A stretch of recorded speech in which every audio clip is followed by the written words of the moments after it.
तम प्रभु मंगलम स्थूलभद्राद्या जय मदारमस्तु मंगल। एक युवान एक ફકીરની પાસે જાય છે. 25-30 વર્ષની ઉંમર હશે અને ફકીરને ફરિયાદ કરતા કહે છે, गुरुदेव जीवन क्या क्या मकसद है वो कुछ पता ही नहीं लगता है और पता नहीं लगने की वजह से जीवन मेरे लिए बोझ बन गया है. मैं सुसाइड करना चाहता हूं, आपघात कर देना. ये जिंदगी का मीनिंग क्या, किस लिए जीवन मिला है, कुछ पता नहीं लगता. અને પેલા છોકરાની વાત સ્થૂળ દ્રષ્ટિથી વિચાર કરો તો એવું લાગે કે બહુ સાચી વાત છે. માણસ બનવાના કારણે એક એવી એક સમજ ઊભી થઈ કે જે સમજના કારણે આપણી આસપાસના સંયોગો આપણને વારંવાર ક્યાંક ને ક્યાંક, સ્થૂળ દ્રષ્ટિથી હું આ વાત કરું છું, અંતરાયો ઊભા કરતા જાય છે. સામાન્ય રીતે આપણા જીવનની અંદર આપણી દોડ સુખ માટેની ચાલે છે. જનરલી એ ભૂમિકા છે. હા, ઠંડી લાગે તો સ્વેટર કાઢો, ગરમી લાગે તો સુતરાઉ કાઢો. કેમ? કારણ કે સુખ તરફની આપણી સતત દોડ ચાલુ છે.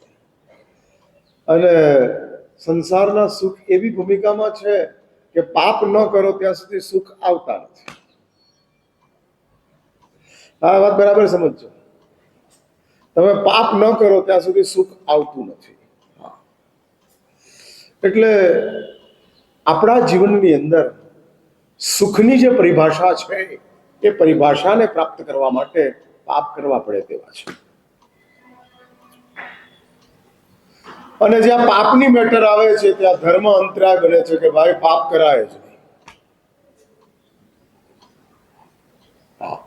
પાપ કરો તો પરલોક ખરાબ થાય, પાપ કરો તો દુઃખી થવાય, પાપ કરો તો આમ થવાય. એટલે ધર્મ એવો એક પાપનો ડર ઉભો કરે છે કે જેના કારણે પાપ કરવા છતાંય જે સુખ મળવું જોઈએ તે મળતું નથી, કારણ કે ડર ઉભો છે, બેક ઓફ ધ માઇન્ડ. હા, અને ડર ચાલે છે અને ચાલતા ડરના એટલે તમે રાતે ખાવા બેસો અને મારી વાત યાદ આવે એટલે તમે રાતે ખાવ ખરા પણ મજા ના આવે. અને સુખનો અર્થ જ છે મજા આવે. એનું નામ સુખ છે. કારેલા ખાધા પછી એ મજા આવે તો એ સુખ ગણાય, ભલે કડવા હોય. હા હા હા, અને સાલમ પાક ખાધા પછી ઉલટી થાય તો એ દુઃખ છે, ભલે સાલમ પાક હોય. એટલે આવા સમજી રાખજો, જ્યાં મજા આવે તે સુખ છે. લાઇકિંગ, इंटरेस्टिंग और चाहिए, આવી જે આકાંક્ષાઓ છે તે જ સુખ છે.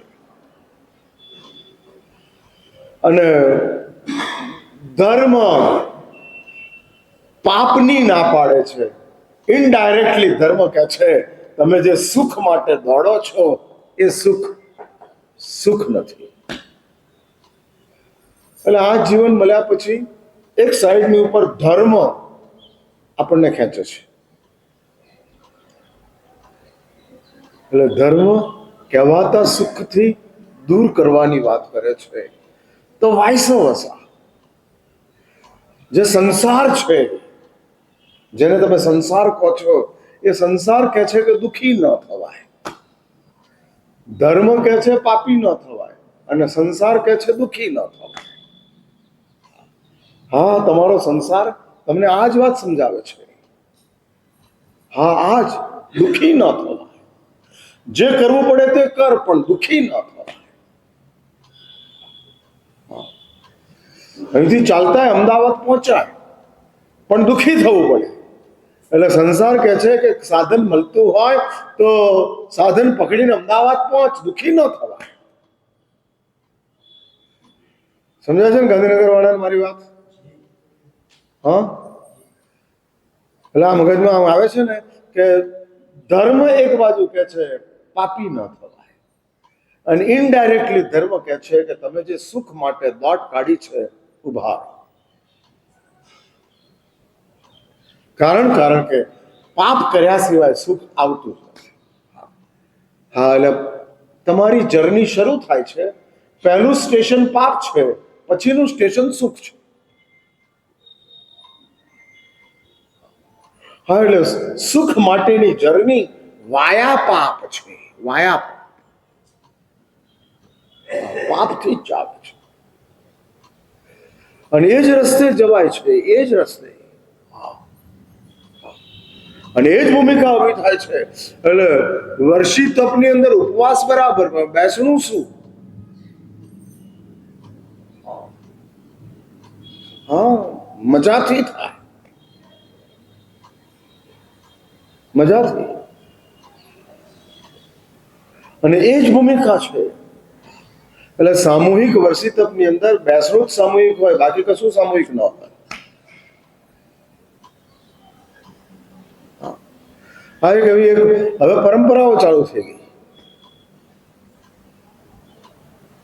અને ગોઠવાતું ગયું.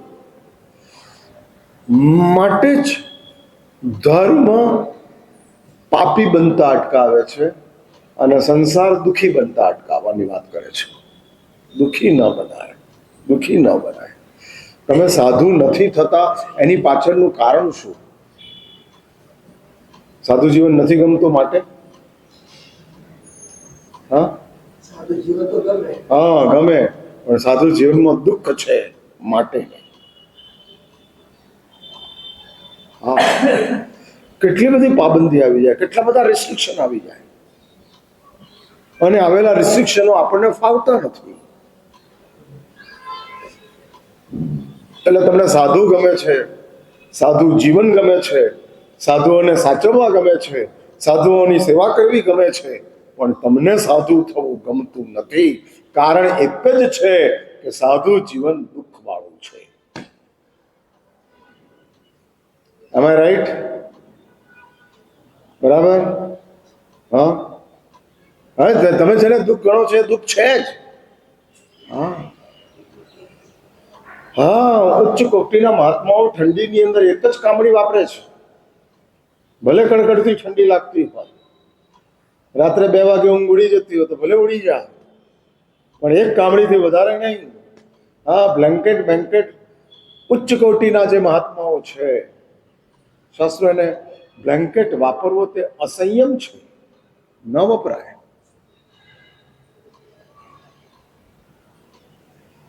કષ્ટોને માટે તે મુનિજીવોનો સ્વીકાર કર્યો છે અને પછી તું આ કષ્ટોને દૂર કરવા માટે, ઈષ્ટને પ્રાપ્ત કરવા માટે તું આવા બધા સાધનોનો ઉપયોગ કરે એ તારો અસંયમ છે.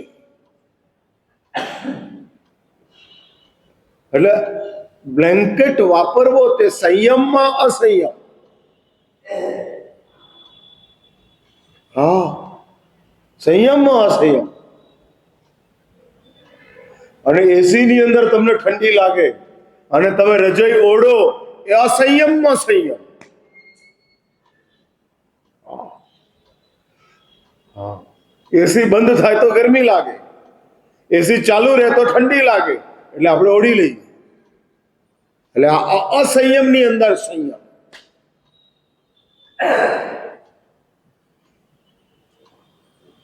માટે શાસ્ત્રો કહે છે કે સંસાર કહે છે દુઃખી ન બનો, ધર્મ કહે છે પાપી ન બનો. અને આ બેયની વચ્ચે આ જીવન ગોઠવાયું છે. હવે સાચું બોલો, શું કરવું? એક બાજુ પાપી નથી બનવાનું, બીજી બાજુ દુઃખી નથી બનવાનું. કરવું શું? કેટલી મોટી ઉલઝન! કેટલા બધા અંદર ખાને સસ્પેક્ટો ઉભા થતા જાય, વેવરિંગ થતું જાય. અને આ બધું વેવરિંગ થતા થતા સમજદાર માણસ સ્થૂળ દ્રષ્ટિથી સમજે તેને એમ લાગે કે આ જીવન બર્ડન છે. પશુઓના જીવનમાં ધર્મ નથી તો એ લોકો પાપ કરે રાખે છે. હા, પાપ ચાલે રાખે છે. તમારે તો ધર્મ છે એટલે એવું છે ને કે તમારે પાપ નથી કરવા અને સુખી બનવું છે, પણ એવું સંસારમાં એવું સંભવિત નથી. હા, એવું સંભવિત નથી, બનતું નથી. અને આવી બધી ઉલઝનો જે ચાલે છે, એટલે मेरा છોકરો કે गुरुदेव जिंदगी में कुछ मजा नहीं, और मजा नहीं होने की वजह से मुझे जिंदगी जीना नहीं, कुछ मुझे उसका मकसद चाहिए, ये जीवन जीने का कुछ मकसद चाहिए. न हम सुखी बन सकते हैं, न हम दुखी मिट सकते हैं. करना क्या? बोला गुरु एम कैसे कि दोस्त एक काम कर, ये तेरा सवाल का जवाब मैं बाद में देता हूं. અને ગુરુએ એના હાથમાં પથ્થર આપ્યો. પથ્થર આપીને ગુરુએ એમ કીધું કે દોસ્ત એક કામ કર, જો ઇધર કપડાની માર્કેટ છે, જ્યાં આગળ કપડા વેચાય છે, ત્યાં જા અને આ પથ્થરની કિંમત પૂછી લા.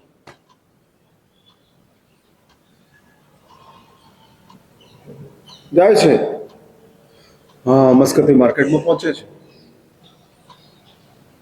दुकानदारों ने बताड़े છે કે આ પથ્થરની કિંમત શું, આ પથ્થરની કિંમત શું. अरे दुकानदार के पत्थर ही है, ये तो कपड़े की मार्केट है, उसमें पत्थर का दाम थोड़ी पूछा जाता है, लेकिन तू लेकर आया है तो पत्थर ही है, उसका कोई मूल्य नहीं है, लेके जा. आवे तो गुरु नहीं पता, गुरुदेव कपड़े के मार्केट में गया लेकिन उसका कोई मूल्य नहीं है, बता दिया, और ये पत्थर ही है, कुछ नहीं है. बेचारा सवारथी सांज रखड़्यो, राते पाछो आयो. गुरु के बाद सो जा, अपन तेरा सवाल का जवाब कल बात करेंगे. बीजे दड़े आवे छे. गुरु फरी पाछो, बेटा एक काम कर, अभी तू ज्वेलरी मार्केट में जा, अरे पत्थर की कीमत क्या है पूछ क्या. ज्वेलरी मार्केट में गया, सोना चांदी जिधर बिकता था उधर गया, અને સોના ચાંદીની માર્કેટમાં જાય છે અને પૂછે છે ये पत्थर की वैल्यू है.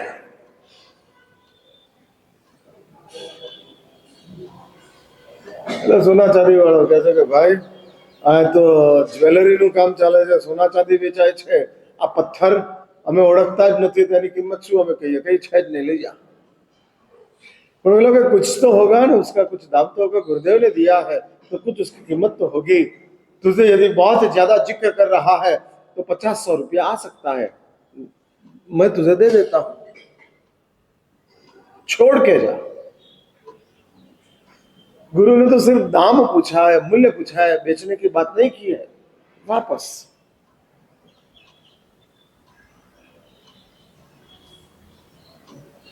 પાછો હાથ સુધી રખડ્યો હતો એટલે રાત દહાડે છે. ત્રીજો દિવસ આવે છે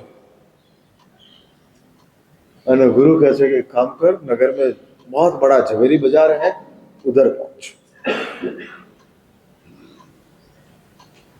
उधर गया, पहली दुकान में जाता है और झवेरी था, उसके सामने पत्थर रखा. बोला कि दोस्त ये पत्थर लाया कहां से, तुझे यदि बेचना हो तो मैं 5 लाख सोनामर देकर तू ये ले सकता हूं.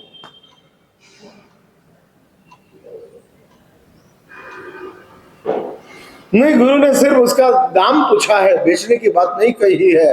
અને પેલો તો આશ્ચર્યમાં પડ્યો કે બે માર્કેટમાં જઈ આવ્યો, બંને ઠેકાણે રિજેક્ટ થયો, અને આ ઝવેરી એમ કહે છે કે આના 5 લાખ સોનામર, हाउ इट इज पॉसिबल, ये कैसे हो सकता है. हाजे पाछो आवे, गुरु को कहते गुरुदेव पहली दुकान में गया, आगे जाने की बात ही नहीं है, और जाके आया और उसने बताया 5 लाख सोनामर इसका दाम है, बेचना है. गुरु के देख ये पत्थर ही है, नजर में कीमत है.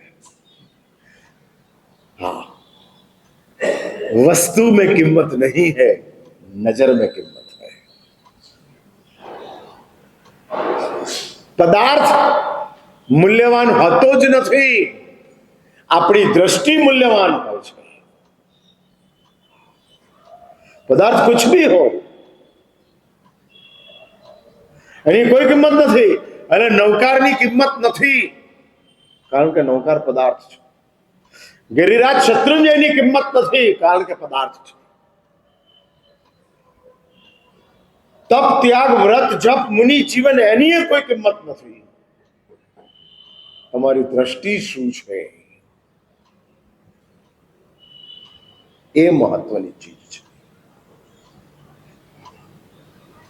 मिलने से क्या होता है? मिलने से कुछ नहीं होता है.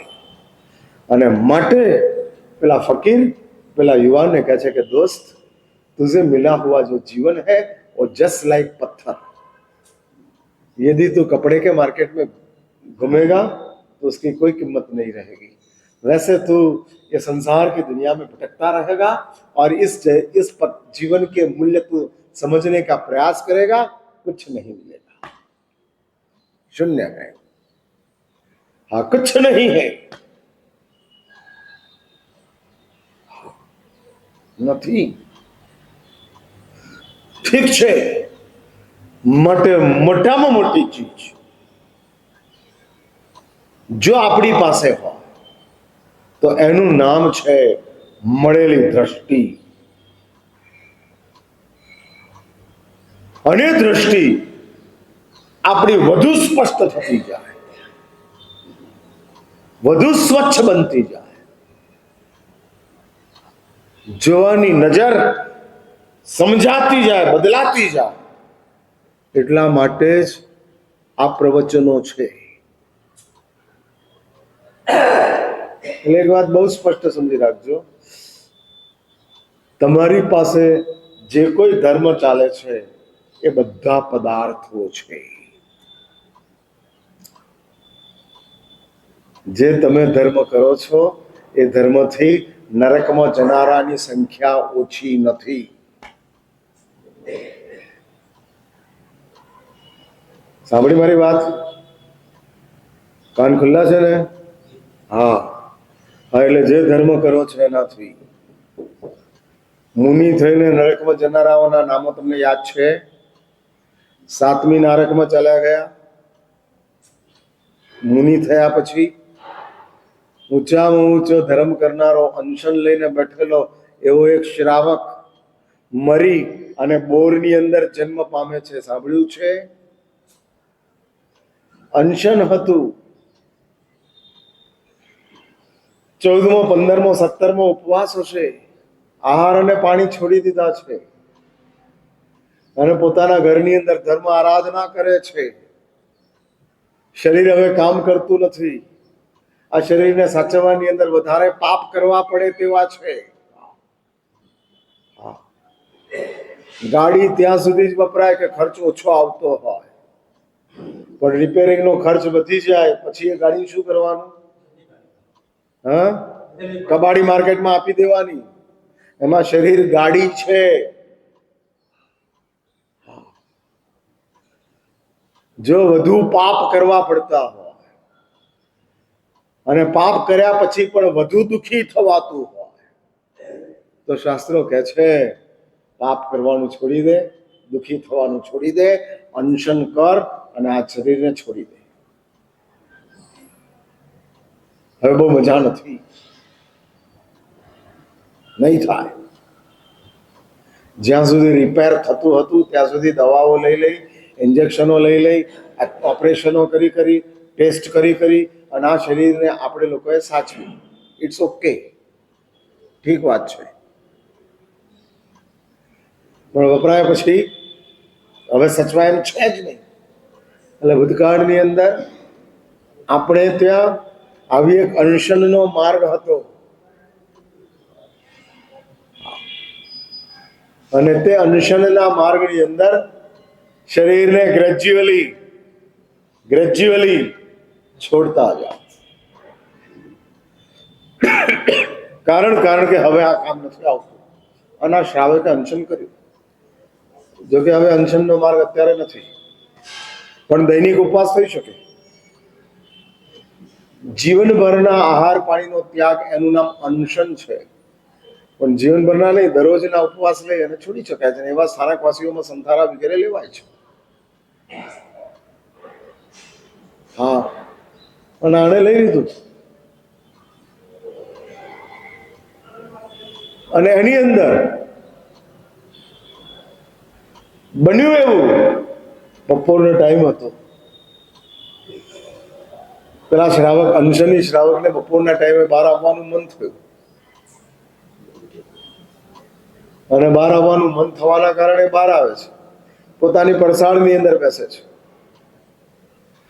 અને ત્યાં પોતાની જ પરસાળની બહાર ખુલ્લી જગ્યા હતી, કમ્પાઉન્ડ વોલ હતી, અને કમ્પાઉન્ડ વોલની અંદર બોર ઉગેલા હતા. શિયાળાનો ટાઈમ હતો એટલે બોરના છોડની ઉપર બોર આવેલા હતા,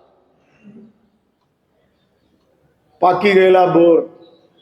શ્રાવકે જોયા, જેવા આમ કેવી કમનસીબી ઊભી થાય છે, કેવી કમનસીબ. આ નિમિત્તો કેવી રીતે આપણને આમ પટકી નાખે છે. હા, આવા ઠેકાણે સમજ અને સાવધાની જરૂરી છે.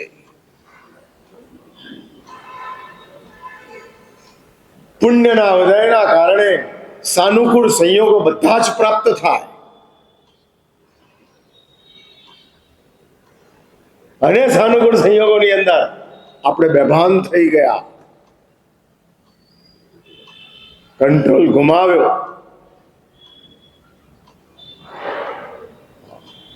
એટલે એક વાત સમજી રાખજો, જ્યારે રોડ ખુલ્લો હોય ને ત્યારે એક્સિલેટર ઉપર પગ ન રખાય, બ્રેક ઉપર રખાય. ભીડમાં એક્સિલેટર ઉપર રાખવાના, ભીડ ખાલી જગ્યામાં બ્રેક ઉપર રાખો. અને પુણ્યનો ઉદય એ ખુલ્લો રોડ છે. હા, ખુલ્લો રોડ છે, ધમધમાટ ચાલ્યા હતા. હા, ધમધમાટ. સાચું બોલો, 50,000 રૂપિયામાં સોનું લીધેલા બધા ખુશ. અત્યારે જે લોકોએ 50,000માં સોનું લીધું હોય એ લોકો અત્યારે ખુશ.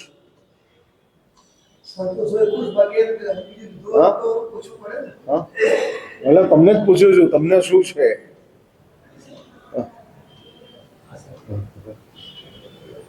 કઈ ભૂમિકા?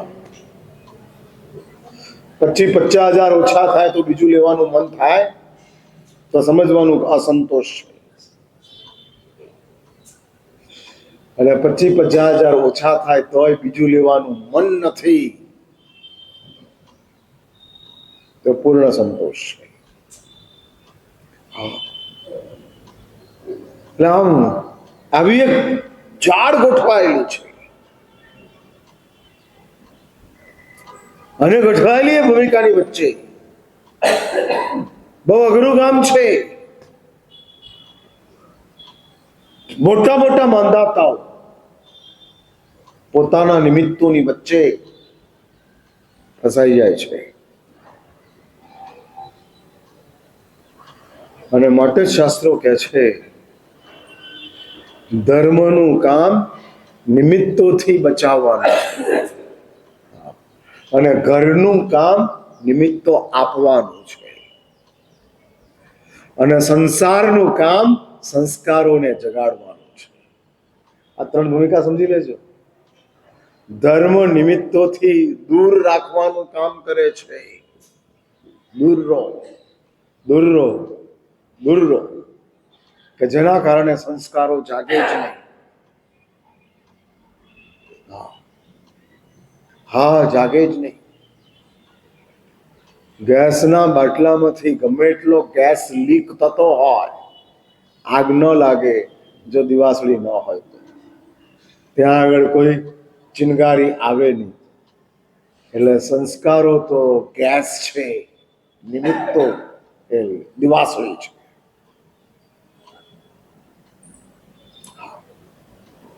એટલે ધર્મ કહે છે કે ભાઈ હું તને એવી એક ભૂમિકામાં બેસાડવા માંગુ છું, એવી એક ભૂમિકાની અંદર હું તમને લઈ જવા માંગુ છું કે જેના કારણે તમને સંસ્કારો પરેશાન ન કરે, અને માટે આપણને નિમિત્તોથી દૂર કરવાનું કામ ધર્મ કરતો જાય છે. એટલે 14 નિયમો આપે છે. એટલે પ્રતિજ્ઞાઓ આપે છે. એટલે ધર્મ કહે છે કે સામાયિક કરો, પ્રતિક્રમણ કરો, ધર્મ અનુષ્ઠાન કરો, યાત્રા કરો, કે જેના કારણે તમે નિમિત્તોથી દૂર થઈ જાઓ. ધર્મ એવું નથી કહેતો હું સંસ્કારો દૂર કરીશ. ધર્મ માત્ર અવકાશ આપે છે કે આ અવકાશની અંદર તમે તમારા સંસ્કારોને દૂર કરી શકો તેમ છો. એ અવકાશ પણ બહુ મોટી ચીજ છે. જાગતા માણસનું ઓપરેશન કરવું અને કોમામાં હોય એનું ઓપરેશન કરવું, એમાં કોઈ ફરક ખરો? હા, જાગતા હોય ને ઇન્જેક્શન આપે તો ચીસ પડે, અને કોમામાં નાખા કાપી નાખે તો ચીજ ખબર નથી પડતી. હા, એટલે ધર્મ કે છે કે હું કોમામાં રાખું છું. સંસ્કારો તમારા કોમામાં છે, નિમિત્તો નથી માટે. અને નથી માટે તમે અત્યારે તમારી જાતને કંઈક કરી શકો તેમ છો. હા, કંઈક કરી શકો તેમ છો. માટે ધર્મનું કામ નિમિત્તોથી આપણને દૂર કરવાનું છે, સાચવવાનું છે. ઘરનું કામ નિમિત્તો જ નિમિત્તો આપતા જ જાય છે. હા, આપતા જ જાય છે. ચારે બાજુ એટલા બધા નિમિત્તો, ઘર એટલે સમાજ, પરિવાર, સોસાયટી, આ બધું ઘરમાં આવે છે કે જે તરહના નિમિત્તો આપતા જાય છે. સવારે વોક કરવા ગયા હો અને રસ્તામાં 500ની નોટ દેખાય, લો કે ના લો 2 નંબરની વાત છે, પણ લેખાય તો લેવાનું મન થાય. હું પૂછું છું, મન થાય ખોજાલાલ? સવાર મળ્યા હતા ને? હા હા. અને ત્યાં આગળ આમ પારેવાન જાર નાખવા ગયા, એમાં પારથી ચડી જાય ખરો? જો 500ની નોટ હોય તો પછી ભલે તમે એમ કહો કે આ 500ની નોટમાંથી આપણે પારેવાને જાર નાખશું, પણ લેવાનું મન થાય. જો નોટ ન જોઈ હોત તો લેવાનું મન જ ન થાત. જોઈ છે તો મન થાય છે. આ મન થયું એ જ સંસ્કાર છે. કરવું ન કરવું 2 નંબરની વાત છે, એમાં કઈ બહુ મહત્વની વાત નથી. પણ મન થયું, તમે ટ્રેપમાં આવી ગયા, તમે ફસાઈ ગયા. હા, એટલે એક વાત નહીં રાખજો, સંસ્કારોની પીચ જ મન છે, ત્યાં જ સંસ્કારો રમે છે. જીવનની પીચની ઉપર તો ક્રિયાઓ રમે છે, સંસ્કારની પીચની ઉપર મન રમે છે. હા, અને આ મન પરેશાન કરતું જાય છે. માટે જ જીવન જો આપણને માણસ તરીકેનું મળ્યું હોય તો દ્રષ્ટિ કઈ મળી છે, એનું સંશોધન કરવાનું છે. હજુ કાલને પરમ દિવસ 2 દિવસ છું, એટલે શુક્રવાર અને શનિવાર 2 દિવસ, અને રવિવારના દાડે તો અહીં આગળ પૂજન છે, જેના માટે મારે આપવાનું થયું છે. એટલે કાલ અને પરમ દિવસ 2 દિવસ આ જ વિષયને દ્રષ્ટિ જો છે, અને તમારે જો દ્રષ્ટિ મેળવવી હોય તો એનું એડ્રેસ એક જ છે, પ્રવચન. એ સિવાય કોઈ નથી. વાંચન પણ નહીં, પ્રવચન જ. ઠીક છે, વાંચનથી કદાચ દ્રષ્ટિ ખુલે, પણ એનો નંબર પછીનો છે. પહેલો નંબર માત્ર પ્રવચનનો છે. અને ફરી એક વાત યાદ રાખજો, પથ્થર જ છે, ઝવેરીની નજરમાં તે પારસ છે, સોના ચાંદી વાળાની નજરની અંદર પથ્થરનો કલરને જોઈને કલર સ્ટોન લાગે છે, અને કાપડ વાળાને તો પથ્થર જ લાગે છે. હવે તમારો નંબર ક્યાં કાપડમાં છે, સોના ચાંદીમાં છે કે ઝવેરીમાં છે? આજે 2026 લગાવ એટલે મારું કામ નથી, તારી નજરની વાત છે. હું તો ચશ્મા આપું પણ આંખ જ બંધ રાખે શું કરવાનું? ચશ્મા દેખતા ને સારું દેખાડે, પણ આંખ જ બંધ હોય એને ચશ્મા કઈ જ ના કરી શકે. એટલે અમે તો ચશ્મા આપવાનું કામ કરીએ છીએ, આંખ તમારે સાચવવાની છે. અને માટે આજે 2026નું નવું વર્ષ શરૂ થાય છે.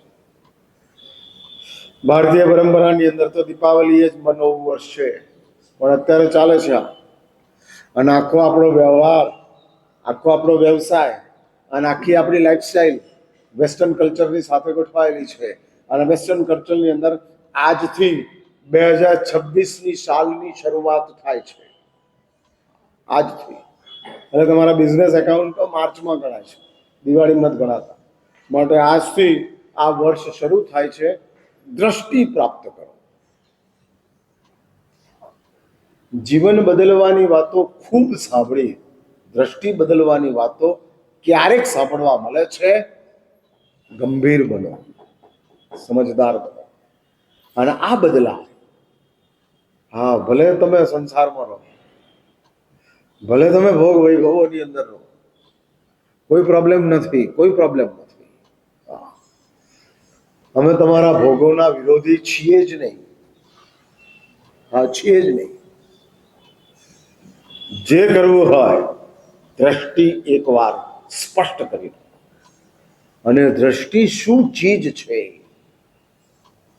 What is vision? વિઝન ક્યાં ચીજ છે? એની વાત વળી પાછા આવતીકાલે મળું છું, વાતને આગળ ચલાવું છું. અત્યારે અહીંયા જ અટકું છું. તમને ઈચ્છા હોય